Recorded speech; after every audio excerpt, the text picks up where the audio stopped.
Now that we've covered sentence structure, let's move on to paragraphs.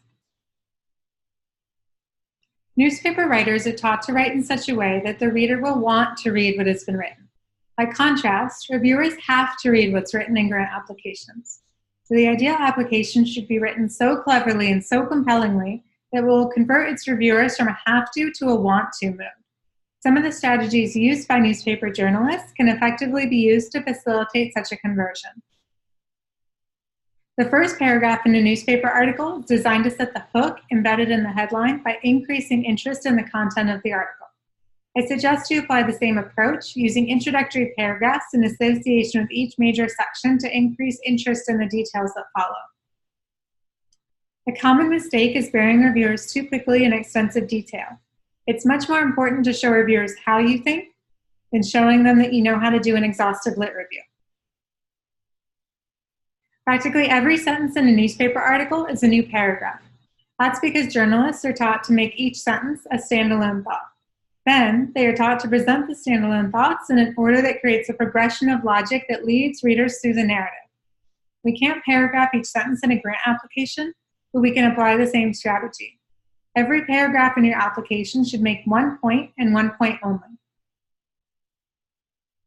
Well-written applications are constructed with strong topic sentences that serve both to introduce and summarize all the information in the following paragraph.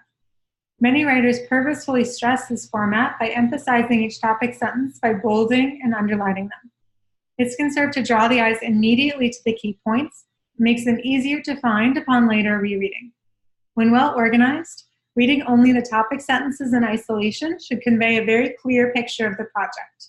It's even better if skimming the topic sentences is enough to understand the overall content and direction of the whole write-up.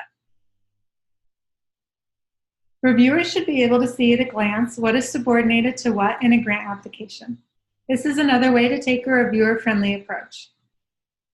I recommend that you choose a format and use it consistently throughout the text of your proposal. This one is adapted from the Grant Application Writer's Workbook. By adopting a system similar to the one shown, you make it easy for a reviewer to grasp the relationships that exist in what you're presenting.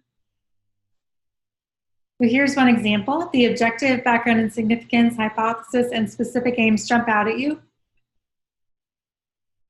Here, the sub-aim is broken down by knowledge gap, strategy, and outcomes. Within the strategy, there are subsections to guide the reviewer along and break up the text. In summary, we want to apply strategies employed by newspaper journalists which hook the reader, break up sections into digestible paragraphs, have leading topic sentences, and use hierarchical formatting to make your grant maximally reviewer-friendly. Now it's time for the final exercise. This is the exercise in your packets labeled Principles of Paragraph Structure. You can pause the video and resume once you've finished.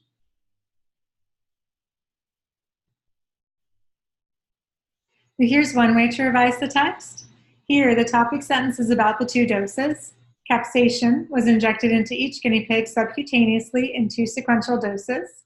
The message, 2 doses, is at the end of the first sentence. Supporting details are organized from most to least important. The first dose was 20 milligrams per kilogram. The second dose, given 2 hours later, was 30 milligrams per kilogram. Before each dose of capsaicin was given, anesthesia was induced by injected phenobarbital, or pentobarbital, first 30 milligrams per kilogram, second 10 to 20 milligrams per kilogram. In addition, to counteract respiratory impairment caused by capsaicin, salbutamol was injected into the guinea pig 2 minutes after anesthesia was induced and 10 minutes before capsaicin was injected. A transition is added at the beginning of sentence D to backtrack to the earlier steps. Details of the solution can be moved to the materials subsection. We don't need it here. We've covered a lot in these modules. We went over how to improve our scores by aligning our grants with the review criteria and putting the reviewers in good moods by making their jobs easier. Never a bad thing when they're deciding whether you get money or not. We then went over how to make our writing clear with the words we choose and how we arrange them. Here's a list of resources that this workshop is based on and that I'd recommend for further reading. Blaine Library has copies of these if you'd like to check them out. I also highly recommend taking advantage of the Grant Writing Academy's courses at Stanford.